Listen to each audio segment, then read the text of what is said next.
ಮಾತಾಡ್ತಾ ನಾನು ವಿಜಿ ಕಾಲಿಡಿಯಕ್ಕೆ, ವಿಜಿ ನೀನ್ ಸರಿ ಇಲ್ಲ ಕಣ, ನಿಮ್ಮ ಅಪ್ಪನ ಎಬ್ಬಿಸ್ಬಿಟ್ಟು ನೀನು ನನಗೊಂದು ತಮ್ಮ ತೆಗಿಬೇಕು ಅನ್ನೋ ಮಗ ನೀನು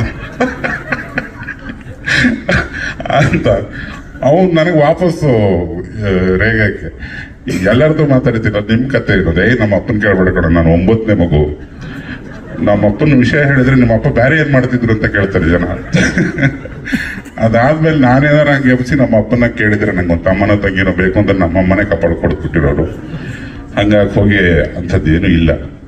ಒಂದು ದಾಂಪತ್ಯದಲ್ಲಿ ತುಂಬಾ ಮಜವಾಗಿರೋದೇ ಮಕ್ಕಳ ಪಾರ್ಟ್. ಅವು ಮಕ್ಕಳಾಗಿದ್ದು ಬೆಳೆದು ಕಳ್ಳನ ಮಕ್ಕಳಾಗಿ ಅವಕ್ಕೂ ಮದುವೆ ಆಗೋವರೆಗೆ ತಂದೆ ತಾಯಿ ಅಂದ್ರೆ ಏನೋ ಅನ್ನೋದು ಅವಕ್ಕೂ ಗೊತ್ತಿರಲ್ಲ. ಈ ಪ್ರೀತಿನೇ ನಮ್ಮ ದೇಶದ ಈ ರೇಂಜಿನ ಪಾಪ್ಯುಲಾರಿಟಿಗೆ ಕಾರಣ ಅಂತ ಹೇಳ್ತಾ ಈ ಹಾಡನ್ನ ಬರೆಸಿದಂಥ ಮಹನೀಯ ಜಡೇಶನ್ಗೆ ಮತ್ತೊಮ್ಮೆ ನಾನು ಥ್ಯಾಂಕ್ಸ್ ಹೇಳ್ತೇನೆ.